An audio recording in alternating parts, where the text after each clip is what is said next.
Welcome to the podcast. Today, we have a special guest, a photographic artist who specializes in capturing the evocative and dynamic lives of his subjects. His work authentically encapsulates moments and tells profound stories, revealing the essence of different perspectives and human nature. His journey began with a disposable camera and a dream of becoming a pilot, but a cancer diagnosis at a young age shifted his outlook on life, deepening his love for photography. Please welcome Matt Jacob to Black and White Photography with your host, Jim Horn. Hey, this is Jim Horn, and we've got another Black and White Photography podcast, and I've got a great guest today, Matt Jacob. Matt lives in Bali, and I hope I pronounced that correctly. You know, Americans are just not good with anything beyond California or New York, unfortunately, Matt. How are you doing, Matt? I'm great. I'm in your, and so I'm great. It's hot and people are happy. Yeah, well, Matt is in Vegas and he's headed down to Phoenix. And I said to him, you know, Matt, I think this is the wrong time of the year to be headed. You're in some of the hottest places in the country. If he would tell me he's going to Death Valley, I'd be concerned. I'd really. I went there this morning. No word of a lie. I went there this morning. I got up at 2 a.m. because there's some really cool mesquite sand dunes out there that I was here last year and I wanted to photograph them. And I drove. It's about 2.5 hour drive from Vegas, as you know. And I drove all the way at 2 a.m. About 2:30. I think I got there at like 5. This was last year. I had my drone remote controller. I didn't have my drone. I left my drone in the hotel. I was I was beside myself. And I only had 1 day here. So when I came back this year, I was like, right, definitely going to do it. So I went to Death Valley this morning. By the time I left, it was 110, 112 degrees. And that was at 8 a.m., I think I left. Yeah, you are a brave soul, my friend. I have been in Death Valley a lot. For a matter of fact, it's probably a good thing you didn't bring your drone because, the national or the rangers, the park rangers there could get pretty nasty. So it's a good thing you probably forgot at this time. Yeah. And taking off in that kind of temperature might be a little bit difficult too. I don't know how it affect the motor.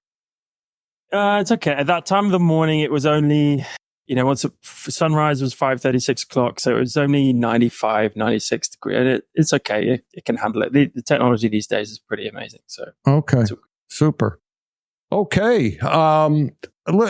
You've had an interesting career, Matt. Matt does a podcast called The Mood Podcast. And I suggest if anybody wants to listen to a different type of photography podcast, they should. One of the problems I've had with YouTube videos or podcasts, generally speaking, it really focuses on the equipment. Mm-hmm. And it just, you get inundated. But that's not what Matt does. So Matt, you started photography when you were 13. Unfortunately, you had a cancer diagnosis. Tell us about that trip a little bit. Your bio doesn't cover it only covers it briefly. Yeah.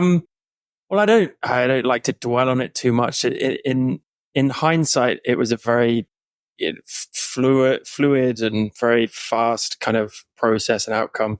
But, the photography it kind of started when I was young, but didn't really seriously start until, almost 20 years later. But yeah, I was diagnosed with cancer when I was 22, 23. So a while ago now. But it was a good moment in my life, which allowed me to, without throwing cliches around, to kind of realize that life is too short to be, worrying about a lot of things or chasing paths that may not necessarily give you the fulfillment or the passion that you want. So, they really did shape my passion, or at least my curiosity with photography. And I spent the next kind of 5 to 10 years after that, kind of dabbling in it as really as a hobby and just enjoying learning and enjoying the process. And trying to get better, trying to discover my style, trying to discover what genre I like the most, trying to garner some kind of voice with what I wanted to do with still images. So by the time I got to early 30s, I was ready to take it a lot more seriously. So as I mentioned, Matt lives in Bali. Did you start pursuing a professional career in photography at that time? Like, some photographers decide to do wedding stuff, and fine art is a little bit tough to get in. So where did you really start to dive into the deep end? It was a very, very slow dive. I'm probably still doing the dive, to be honest. Okay. Photography is not my main or my only source of income, put it that way. So I still don't know whether I believe in everything that photography requires of a photographer to get a full-time sustainable income through the door. I think you have to really love working for brands, or you have to really love working for clients. Like you said, like wedding photographers, people like that, I just have no interest in it. I wish I did, because it's at least it's one targeted way of earning money quite, regularly through photography. There'll always be weddings, and there'll always be requirements for wedding photographers, AI or not, right? So for me, in the fine art kind of photography world, I have to be a little bit more creative and understand that, look, I'm not going to earn a lot of money through selling prints or through selling digital assets. So, or doing photography jobs for brands, and be able to be quite discerning with the brands that I want to work with. So, it's always a trade-off. I wish I could just take photos that I want to take photos of all the time. I wish I didn't have to think about, paying the bills and trying to leverage these images for money. But fortunately, that's the way of the world, and it's, it drives that competitive nature, and it drives that passion. So there is good to come of it. But yeah, I think I just have to be a little bit more diverse. So I run mentorship packages, workshops. I really enjoy the education side of photography, and so I kind of found my other niche that kind of springboard off the fine art side. So I'm a project-based photographer, so I'll go to locations 3 or 4 times a year and do big projects, and then that will kind of satisfy my thirst for my own photography. And then in between those times, I'll focus on, have a studio in Bali, and so I do some photo shoots for clients there in the studio. Like I said, do workshops and mentorships and online courses, digital assets. So kind of a lot of, I guess, diversity within trying to make some revenue from photography generally. So what the workshops you do, are they in Bali? Yeah, they are. I'm hoping to extend on location workshops next year. I'm kind of spending this year thinking about it, planning it. It's a whole different beast, going to a different country and hosting 6 to 10 people on a on location expedition for a week or 2 weeks. So that's in the pipe work for next year. But yeah, for the moment, I just do workshops in the studio, just basic beginner workshops, some theory, some practical stuff with lighting and models and stuff like that. So it's primarily photography. Does videography blend into that a little bit? Not that it's necessary, because or is it primarily that type of photography, or portraiture photography that you work with? Yeah, pretty much, just because that's the only thing I know quite well. Uh-huh. I've actually gone the other way. So when you ask about videography, like when I started my podcast, I wanted it to be studio based and filmed. And I learned the very hard way of how not to film a podcast. I just doing videography off the bat. I thought, well, I know how to work a camera. Easy, just, shoot video. Obviously, it's not that easy. And when audio comes into it, and, it's just, so I've got my kind of video fix with my podcast every week. But I kind of went the other way. I've been doing a lot more film work. I'm desperate to have a dark room and develop my own images. I'm so much more interested in kind of going back in time to analog photography and really experimenting with film and having much more of a slow, mindful approach to my images. And I'm hoping that kind of coincides with the greater demand for that these days. Certainly in Bali, and I know, just seeing in around Europe and in the West as well. Maybe you can speak more on this. But I see there's a more growing interest with film photography these days, and I'm part of that.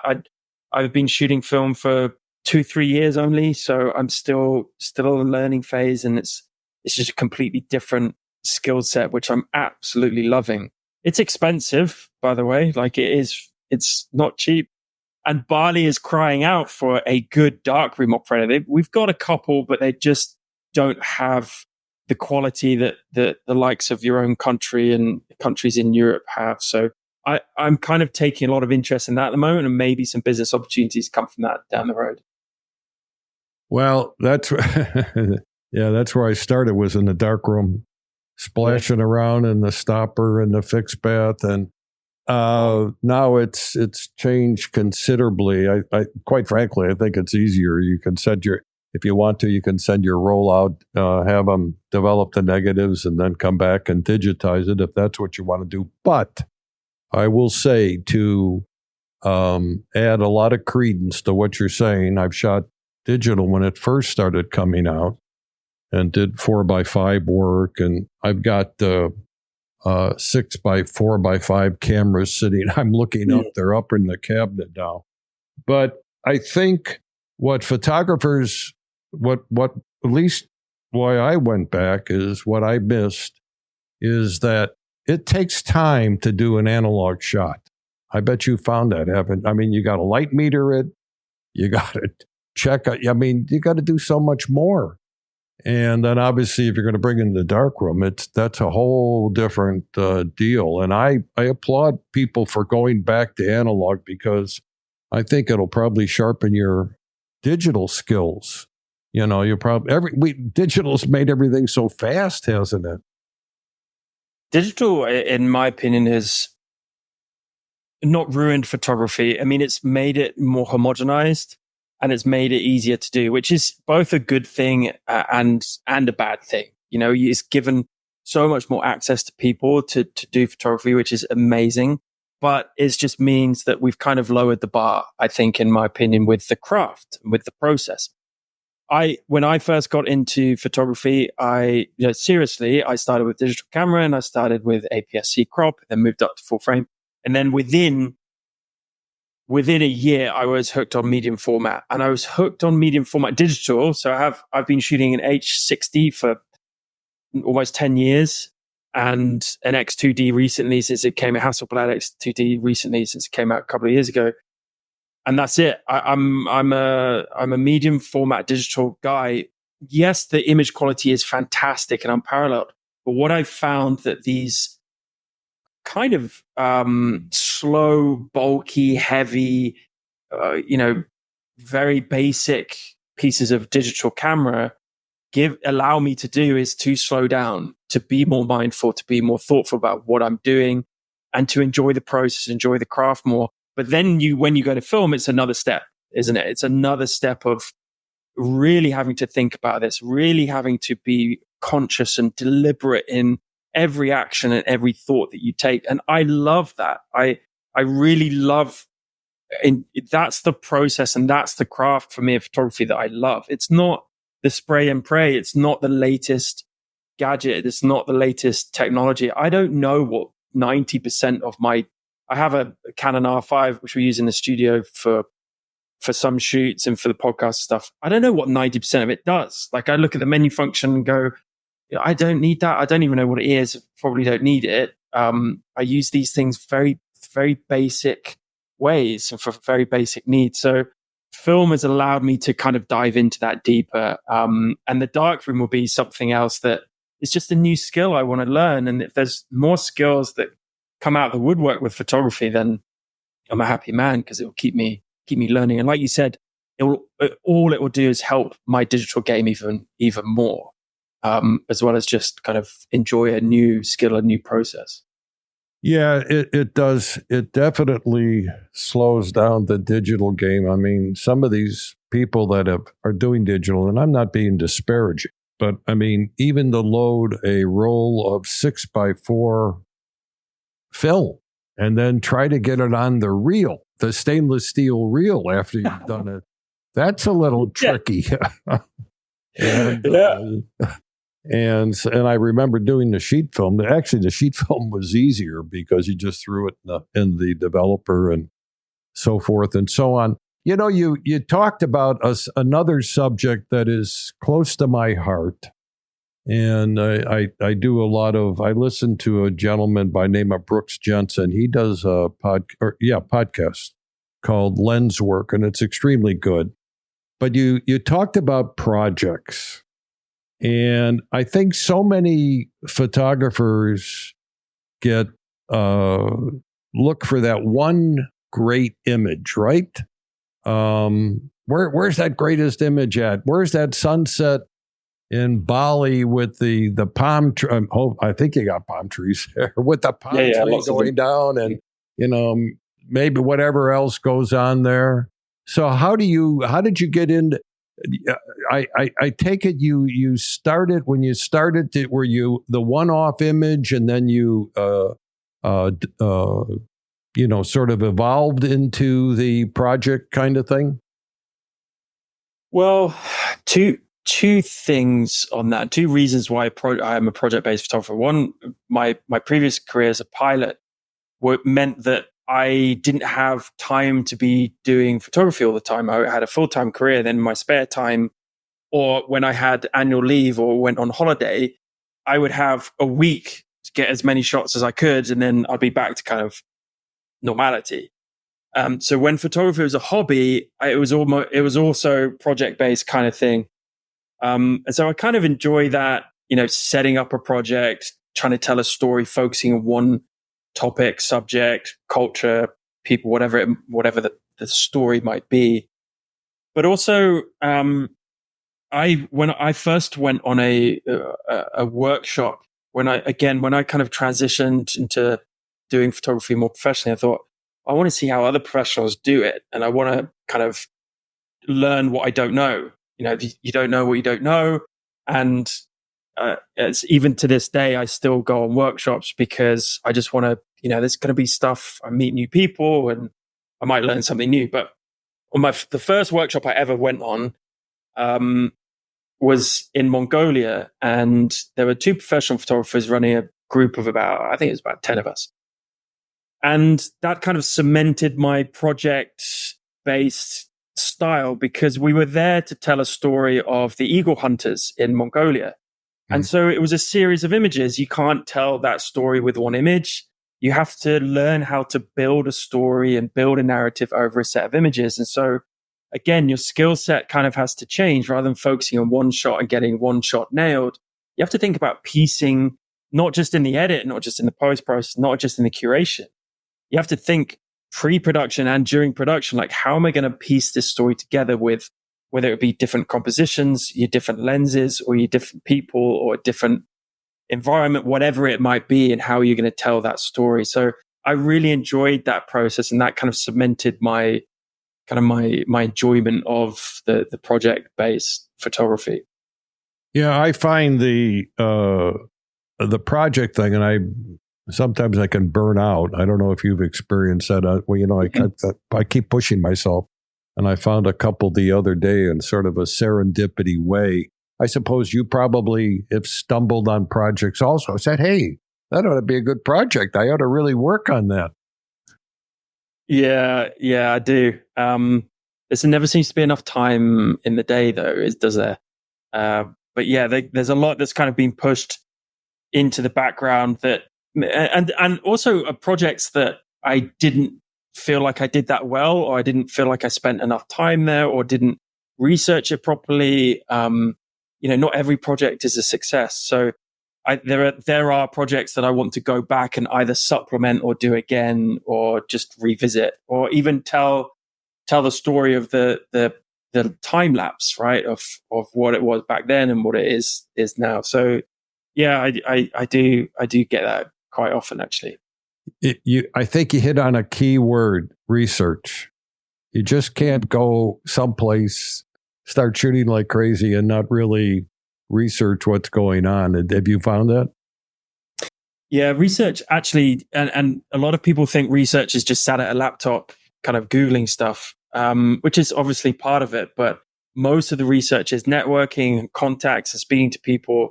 And when, certainly for my type of photography and my projects, when I'm there on location, if I'm doing like a project somewhere and I want to spend a week shooting, I'll book a 2-week trip. So I spend the first week. If I haven't been able to do a recce or a scouting mission before, I spend that first week getting to know the people, because I shoot mostly people, so I want to get to know them. More importantly, I want them to get to know me, and during that process, I get to do that research. I get to think about, okay, who are these people? There's stuff I didn't know. I'm learning about their life essentially, and them as a cohort, or wherever it might be, as well as the location and all the nuances that surround it and the language differences, and also how I might see them, how they might be in front of a camera. I'm judging that all the time. So that whole process, that research also goes into the project itself. So, I mean, it's paramount. It's absolutely paramount. You can't have a successful project without successful research. Yeah, we're fortunate now, as you said, we've got, Google something and you can look it up, or you can look at Google Earth or Google Maps. But like you said, you've sort of got to experience it too. You've got to go, maybe you can't get your book photos in one visit. Maybe it's got to be 10 visits, it's Yep.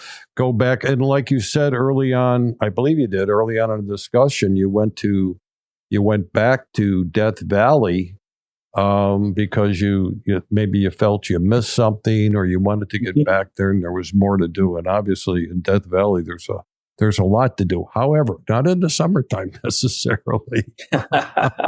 Does it get that much cooler in the winter? Yeah, I've been there in the wintertime, and that's the only time I've been there. And quite frankly, and I've done workshops, not my workshops, but other workshops, and it's very pleasant. It's really a nice place to be in the wintertime. It's okay. So if you get a chance to go back in the winter, you can spend a lot of time there, and work on your project and so forth and so on. So I think you'd enjoy it then.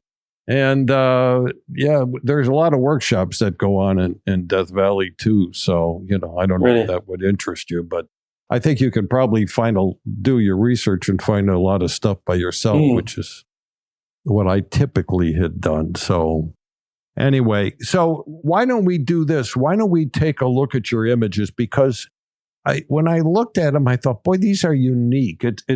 These are obviously, it's a culture. Is this cult? Are these photos from Bali, or are these from another island culture, or?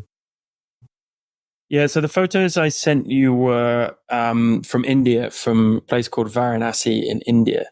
Varanasi is okay. Yeah. Okay. The first thing that grabbed me when I looked these is the position, your lighting position. More importantly, the sun. I mean, there is a theme that runs through these things, besides obviously the cultural portrait, but the composition. I mean, the lighting Why don't you talk a little bit about that? How you decided to use this as part of your composition? Yeah. The composition is actually a lot of it in the moment, and seeing how this sadhu was moving, and how it felt right for that angle and that composition to be as it is. The lighting is very, very, very simple. I use, half of my image, I'll often have a subtle pop of artificial light to kind of fill wherever I want the fill to be, usually on the side of the face or at a 45-degree angle, just to bring out the details. Especially if I'm backlighting it, like in this case with the sun. So I wanted the connection between him and the rising sun, just because of their religion and their devotion to nature, and giving up all material, worldly things in pursuit of freedom and liberation, essentially with their God. So I wanted the sun to be in it, and I wanted him to be doing this meditative dance, and I let the composition kind of speak for itself. And the light I have just kind of off to the right at a 45-degree angle, just to pop on his Is that, did you use like a fill light off to the right, like a small flash? Yes, yeah, a little softbox. Yeah. Usually on projects, I carry about a meter diameter softbox with just a Profoto B10 light, battery powered, remote trigger, and my wife, my lovely assistant, she's there moving the light if I need to move it, and just let it do the work, and otherwise this would be more of a silhouette. So I don't want the fill light to overtake anything. So hopefully I get as just a really subtle enough fill light to be able to bring out some details without making it look kind of fake and porcelain. So that's kind of the idea. Doesn't it? And wives I know my wife has helped me throughout the years, and they're indispensable. God bless them. We don't have to even pay them much, right? I mean, there's no anything, Chip. Yeah, exactly. Let's get to the next photo. And you can see why. There we go. See, this is what it just all fits together. The four that I've got. But why don't you talk a little bit about this photo? And it's the same. I take it's the same place, right? Same place, different sadhu, different day, but same concept. So, when you asked me to send you some photos, kind of hopefully within the same series, I thought I'd try and give you kind of three that fit together with very similar, stories to be told. So not much different, kind of concept as just what I explained. These people are very spiritual. So I wanted to have that movement in the hair. I wanted to have also the sun in it to kind of have that connection, and just to evoke some kind of sense of spirituality, and hopefully with the color grade as well, with the post processing.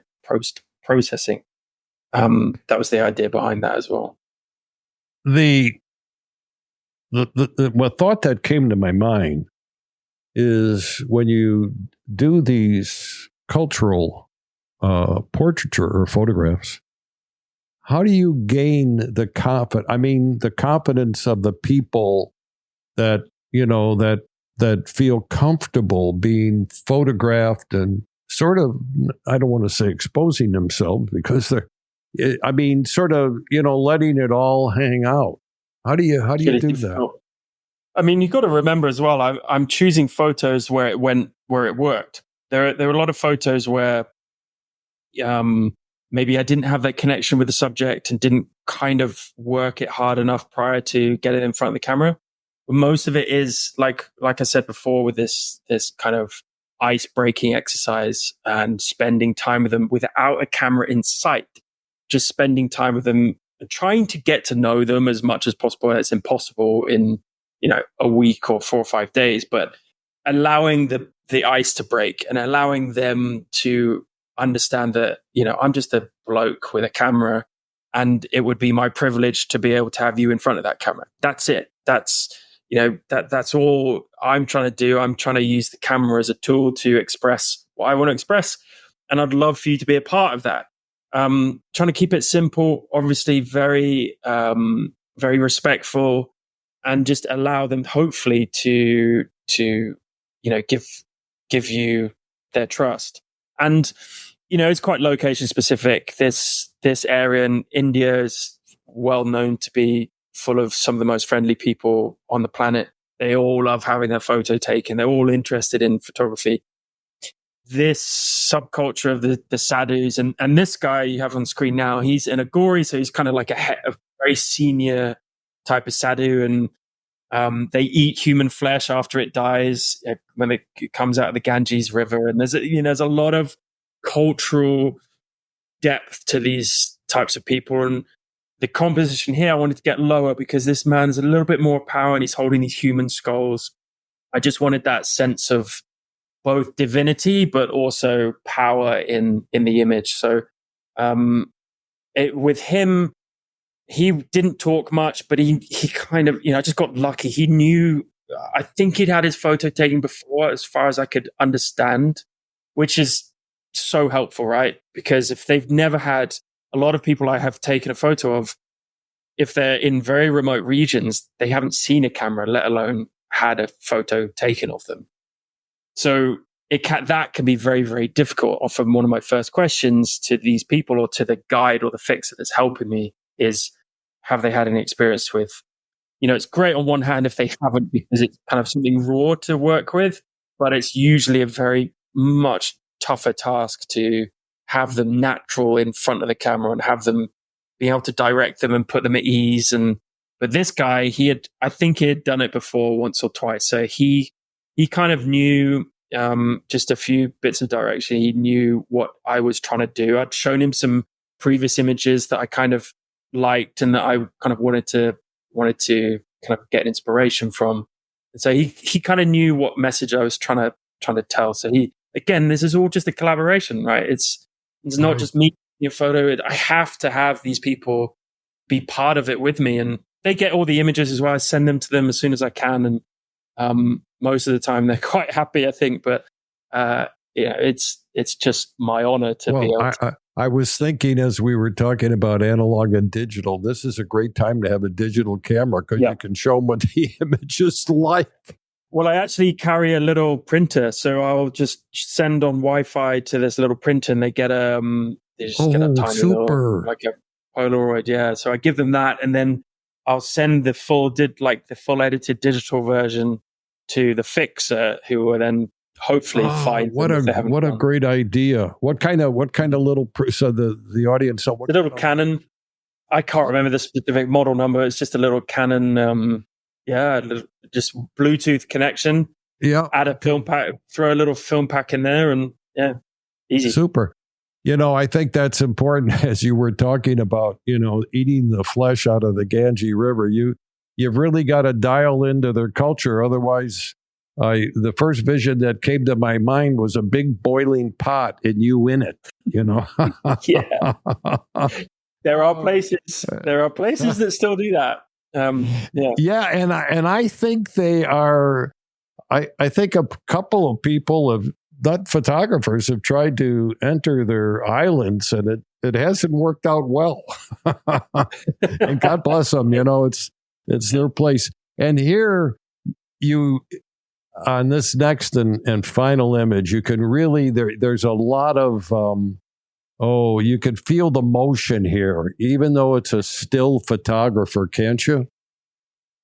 Yeah. So the main subject actually is hair. So in their culture, they grow their hair because they believe it's sacrilegious to cut it. So a lot of Hindus are like that, but these types of Hindus specifically. So I did want to capture that somehow. I've got some other photos of the sadhus just standing with the long hair, literally touching the ground. But I wanted to get that motion and just showcase, what's going on with their hair. Boy, you really captured it here. And I failed to ask for the geeks out there that always want to know, what kind of camera is Matt using? What kind of camera do you use, Matt, for stuff like this, or when you're traveling typically? Yeah, so like I said before, the two medium format digital cameras I have are the Hasselblad H6D and the Hasselblad X2D. And most of these that you showed, I think all of those were shot on the X2D. I use the H6D I've just got a beautiful, beautiful 80mm lens, which is like a 50 54, 55 mil full frame lens. Great for beautiful close-up portraits. But the X2D, I have a 55 mil, 55 mil, which is essentially a 45 full frame for like those type of kind of more evocative shots where I want a little bit more negative space in the environment. So that's it. I carry a drone. I'd love to get some landscape stuff.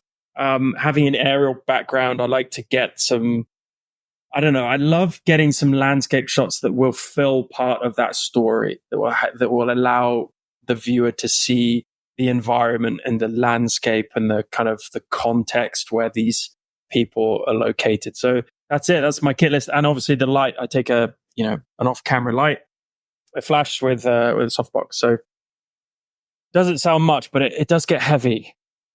Yeah, I would. Well, those medium format cameras are not lightweight, nor are the lenses. But you have an assistant. Yes, and she does get paid. I feel bad for joking earlier. She does get paid. I do pay okay. Well, God bless her. It's and it makes it really. I'm sure after she's done so many shoots with you and understands, how you look at a photograph or how you want it to come out.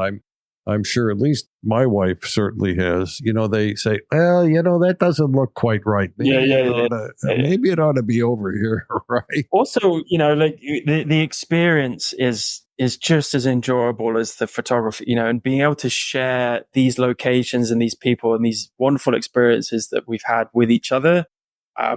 Just means twice as much as it would without her and just some other assistant. So it is, it is great. I don't think she loves it. She definitely doesn't love it as much as I do, but I don't think she hates it, put it that way.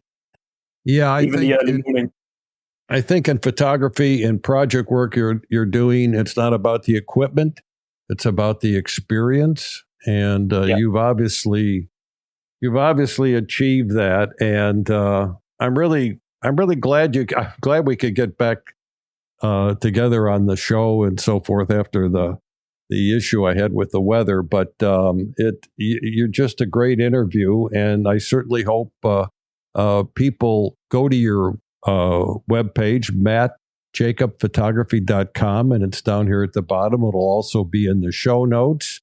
And I looked up Matt's Apple Podcasts. It is on Apple. I'm sure he's on Apple and Spotify and every place else, but certainly is on Apple. The Mood Podcast. And I think let's stop, folks. We got to stop talking about equipment all the time. Sony releases equipment every 2 weeks, it seems like, and everybody else follows. It's these experiences like Matt is sharing with us. That's the most, in my opinion, the most important part of photography. So, Matt, I certainly appreciate you having you on the show, sir. Oh, thanks so much for giving me the space to talk to you. And I totally agree. And that's why I did start the podcast, is because I just get fed up of people thinking photography is about the equipment. And of course, equipment is important, but it really isn't what makes photography A, good, or B, enjoyable, or C, art. So yeah, I hope more and more people can understand that. I do understand how equipment can be overwhelming, certainly for beginners, but I hope that people also understand that there's a lot more to it than just equipment, and it just gets boring, doesn't it? Yeah. Well, thank you very much. Listen, have a good trip. Well, you're going down to Phoenix, you told me, and then you're going back. So have a good, safe trip, and stay out of the sun in Phoenix. And hopefully we'll get a chance to talk again about what's going on in your life. Yeah, thanks a lot, Jim. Thanks for having me. Take care. Cheers.